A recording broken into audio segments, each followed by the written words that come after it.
Olá, eu sou a professora Patrícia Souza, professora de arte das séries dos anos 7º A, 7º B, 7º C, e hoje eu iniciarei com vocês a leitura da apostila, aí então na página 3, tá? Lembrando que essa semana nós teremos apenas a leitura do texto, que já é bastante coisa, e a reflexão, as reflexões envolvendo a leitura deste texto, certo? Recapitulando ali no final do 6º ano, no passado ali para vocês, o último conteúdo, historicamente falando, é a arte romana, tá? A arte romana vem do Império Romano, da história do Império Romano. O que aconteceu com o Império Romano? Ele existe até hoje? Não. Do jeito que existia na Antiguidade, não existe mais. Por quê? O Império Romano caiu, tá? As invasões bárbaras ali tiveram uma relação com isso, tá? E a relação da cultura romana com a cultura de que se diria bárbara, hoje em dia não se usa mais isso, mas dos outros povos que não eram os povos romanos, se unirão e aí nós teremos aí a arte medieval, certo? Texto da Laura Aidar, vamos acompanhar aí o texto, então. A arte medieval é aquela que foi produzida durante o período da Idade Média, século V ao século XIV, certo? 10 séculos aí, então 1000 anos de Idade Média, período bem longo, né? Então tem bastante coisa aí para ser vista. Está associada à religiosidade, uma vez que nesse período, a igreja tinha grande poder e influência na vida das pessoas. Assim, o teocentrismo, palavrinha difícil, mas é bem fácil o significado, que é o seguinte: teo é Deus ou religião, centrismo é centro, tá? Então, Deus como centro do mundo, Deus como centro do pensamento, tá? A religiosidade como centro do pensamento humano dessa época, certo?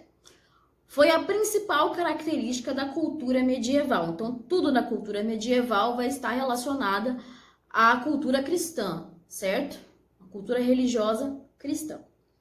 Vamos começar aí pelo Oriente, a arte bizantina, porque, para quem não lembra, aliás, vocês vão estudar esse ano, que o Império Romano vai ser dividido, né? Uma parte vai deixar de existir e a outra parte vai continuar existindo por um tempo. Essa parte que vai continuar existindo por um tempo será o Império Bizantino, certo? E aí é daí que vem o nome dessa arte, tá? Arte bizantina. A arte bizantina é uma arte cristã, né? Seguindo o teocentrismo, que surge no período em que o cristianismo passa a ser reconhecido como religião. Porque até certo momento os cristãos foram perseguidos dentro do Império Romano e essa religião não poderia nem ser, as pessoas nem poderiam ser essa religião, certo? Então, esse período aí do período bizantino, da arte bizantina, é um período que o cristianismo já foi aceito. O cristianismo foi aceito e ele vai ser, né, vai aparecer em tudo da arte aí, tá? Até que em 313, que já é o século IV, tá? Em 313, o imperador Constantino ortogou o Edito de Milão, que proibia a perseguição aos cristãos, e então o cristianismo começa a crescer, certo? Surgem assim as igrejas cristãs e um novo estilo de arte, a arte bizantina, cujo principal objetivo era transmitir as ideias do cristianismo, ok? Como a maior parte da arte medieval, tá? Tem esse objetivo.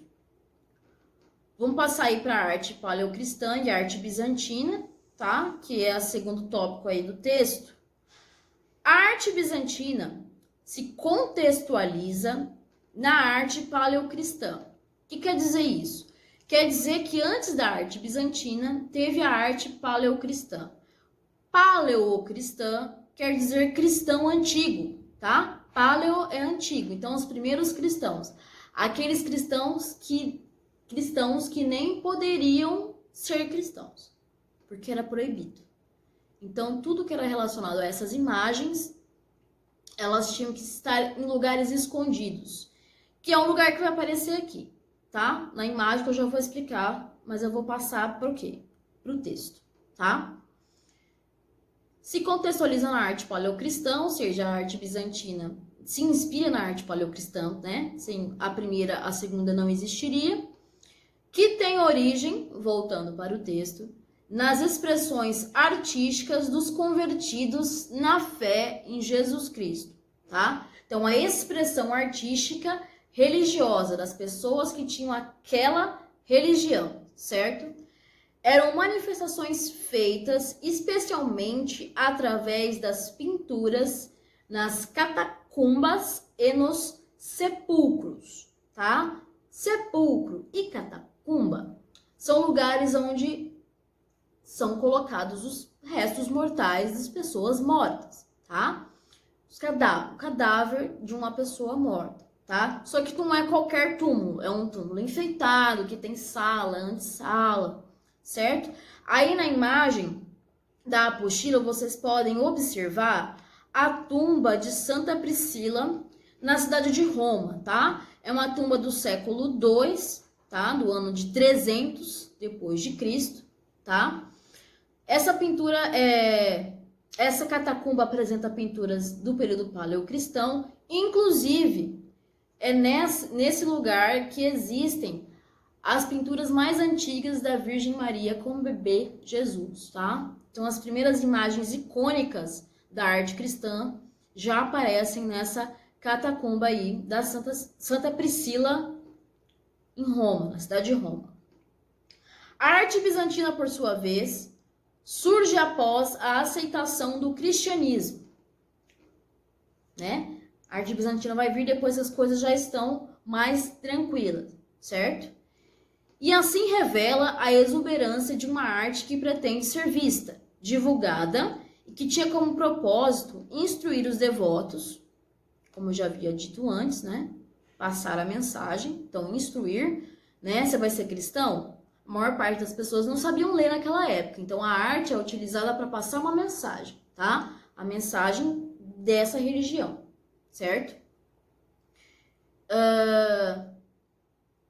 Revela a exuberância de uma arte, voltando para o texto, que pretende ser vista, divulgada, que tinha como propósito instruir os devotos, neles incutindo a devoção ao cristianismo. Deste modo, a arte bizantina pode ser considerada o primeiro estilo de arte cristã, seguindo a lógica do texto, tá? Poderia ser considerado o primeiro estilo de arte cristã, segundo esse texto aqui, mas se a gente for falar da arte paleocristã, ela já é uma arte cristã, tá? Características, seguindo o texto, características e manifestações da arte bizantina. Em decorrência do período histórico, a arte bizantina expressa especialmente um caráter religioso, né? Como já foi explicado antes. Além disso, o imperador era uma figura de referência sagrada. O imperador era considerado uma santidade também, tá? Um certo Deus. Uma vez que desempenhava o seu papel de governante em nome de Deus, tal como era propagado na época. Assim, muitas vezes se encontra mosaicos que retratavam o imperador e sua esposa entre Jesus e Maria, ou seja, pessoas importantes sendo colocadas perto de personagens ali da ótica cristã para poder mostrar que eles tinham algum tipo de importância, tá? Os artistas da época, voltando ao texto, não tinham liberdade para se expressar, não podiam usar sua criatividade, deviam apenas cumprir com a elaboração da obra, tal como lhes era solicitado, certo? Então, outra característica, a arte tem que ser ali, não pode ter uma mão do artista ali, né? Não pode ser a criatividade dele, tem que seguir um padrão que precisa ser reproduzido, ok?